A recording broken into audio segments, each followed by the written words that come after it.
പ്രിയപ്പെട്ട പ്രേക്ഷകർ, ഇന്ന് നടക്കാൻ പോകുന്ന വേറൊരു കാര്യം എന്ന് വെച്ചാൽ കേരളത്തിലെ ക്രിക്കറ്റ് പ്രേമികൾ ആവേശത്തോടെ കാത്തിരിക്കുന്ന കേരള ക്രിക്കറ്റ് ലീഗിന്റെ 3ാം സീസണിലേക്കുള്ള താരലേലം ഇന്നാണ്. തിരുവനന്തപുരം കോവളത്തെ ലീല റാവിസ് ഹോട്ടലിലാവും നടക്കുക. 156 പ്രതിഭകളെ സ്വന്തമാക്കാനായി 6 ഫ്രാഞ്ചൈസികളാണ് ലേലത്തിൽ പങ്കെടുക്കുന്നത്. ഓരോ ടീമിനും പരമാവധി 50 ലക്ഷം രൂപയാണ് ചെലവാക്കാനാവുക. അനുരു അശോകൻ വിവരങ്ങളുമായി ചേരുന്നു. അനുരു, ഗുഡ് മോർണിംഗ്. കേസിൽ തുടക്കം മുതൽ നമ്മളൊക്കെ പ്രതീക്ഷിച്ചിരുന്ന സഞ്ജുവിനെയായിരുന്നു. പക്ഷേ സഞ്ജു ഉണ്ടാവില്ല. സഞ്ജു ഇല്ലെങ്കിലും മറ്റ് സീനിയർ താരങ്ങളൊക്കെയും ഉണ്ട് ഈ ലേലത്തിൽ. അപ്പം എപ്പോഴാണ് ഇതിനെ തുടക്കമാകും, ലേലത്തിനൊക്കെ തുടക്കമാകുന്ന എപ്പോഴാണ്?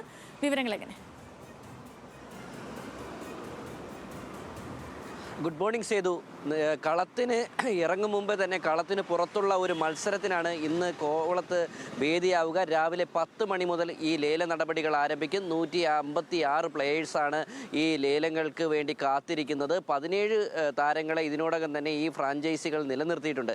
പ്രധാനമായിട്ടും 32 പേരടങ്ങുന്ന ഒരു പൂൾ എ ആണ് എല്ലാവരും ലക്ഷ്യം വെക്കുന്നത്. അതായത് IPL കളിച്ചിട്ടുള്ള, രഞ്ജി കളിച്ചിട്ടുള്ള, ഏറ്റവും സീനിയേഴ്സ് ആയിട്ടുള്ള, കേരള ക്രിക്കറ്റിലെ സീനിയേഴ്സ് ആയിട്ടുള്ള പ്ലേയേഴ്സാണ് ഈ 32 പേര്.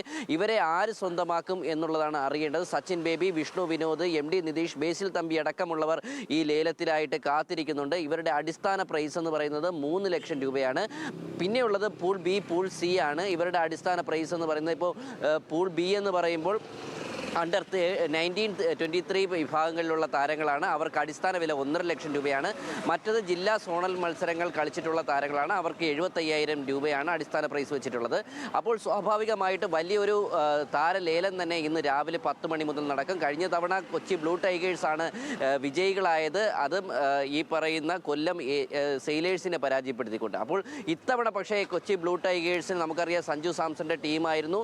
അപ്പോൾ സഞ്ജുവിന് തന്നെ ഏകദേശം 25 ലക്ഷം രൂപ മുടക്കിയിട്ടാണ് ബാക്കി താരങ്ങളെ ബ്ലൂ ടൈഗേഴ്സ് സ്വന്തമാക്കിയത്. പക്ഷേ നമ്മളറിയാം 1986 ലോകകപ്പ് നേടിയ ഇന്ത്യൻ ടീമിലെ കപിലിൻ്റെ ചെകുത്താന്മാർ എന്ന് പറയുന്നത് പോലെ തന്നെയായിരുന്നു സഞ്ജുവിൻ്റെ ചെകുത്താന്മാരായിരുന്നു ഈ ബ്ലൂ ടൈഗേഴ്സ്. കാരണം സഞ്ജു അല്ലാതെ വേറൊരു ടീമില്ല, അല്ലെങ്കിൽ അങ്ങനെ വലിയ ഒരു പ്രശസ്തരുടെ നിരയൊന്നും അല്ലായിരുന്നു ബ്ലൂ ടൈഗേഴ്സ്. പക്ഷേ നിലവിലെ ചാമ്പ്യന്മാരെ പോലും അടിച്ചു നിരത്തിയാണ് ബ്ലൂ ടൈഗേഴ്സ് അന്ന് 2ാം സീസണിൽ വിജയികളായത്. പക്ഷേ ഇത്തവണ ആ ഒരു ടീമിൽ 2 പേരെ മാത്രമാണ് ബ്ലൂ ടൈഗേഴ്സ് നിലനിർത്തിയത്. സലി സാംസൺ തന്നെയാണ് ഈ ബ്ലൂ ടൈഗേഴ്സിന്റെ ക്യാപ്റ്റൻ. അപ്പോൾ ആരെയൊക്കെ വീണ്ടും കൊച്ചി ബ്ലൂ ടൈഗേഴ്സ് തിരിച്ചു പിടിക്കുമെന്ന് ആവേശത്തോടെ കാത്തിരിക്കുന്നത് പ്രത്യേകിച്ച് ക്രിക്കറ്റ് പ്രേമികൾ. ആ നടപടിക്രമങ്ങൾക്ക് തുടക്കമാകുന്ന മുറയ്ക്ക് വീണ്ടും ആ വാർത്തയിലേക്ക് വരാം.